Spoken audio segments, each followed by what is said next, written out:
ఇప్పుడు క్యాసినోల గురించి మాట్లాడదాం. నేనేం చేస్తానంటే 10 రూపాయలు టేబుల్ మీద పెడతా. ఏ, బి, సి అని ముగ్గురు ఉంటారు. ఏ అనేవాడు రూపాయి వేయాలి.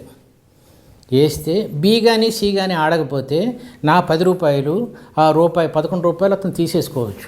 నాకు 10% కమిషన్ ఇవ్వాలి. చాలా బాగుంది కదా ఆట. ఇప్పుడు ఏ రూపాయి వేస్తాడు. ఇప్పుడు బి ఆలోచిస్తాడు. వాడు రూపాయి వేసి సి కానీ ఏం డబ్బులు వేయకపోతే మొత్తం 12 రూపాయలు వస్తాయి అతనికి. నాకు రూపాయి 20 పైసలు ఇవ్వాలి.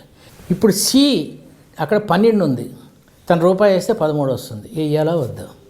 ఇలా 10 రౌండ్లు తిరిగేసరికి టేబుల్ మీద 10,000 రూపాయలు పోగవుతాయి. నువ్వు ఒక రూపాయి వేస్తే 10,000 వస్తుంది. రూపాయి వేయకపోతే నెక్స్ట్ వాడికి వెళ్తుంది. ఆడతావా ఆడవా? 20,000 అవుతాయి. ఇంకొక రూపాయి వేస్తే 20,000 వస్తుంది. రూపాయి ఉందా లేదా నీ దగ్గర? నువ్వు ఎంత జేబులో పెట్టుకెళ్ళావు? క్యాసినోకి 1,00,000 రూపాయలు పెట్టుకెళ్ళావు. అయిపోయింది 1,00,000 రూపాయలు. ఇంకో రూపాయి కావాలి ఇప్పుడు.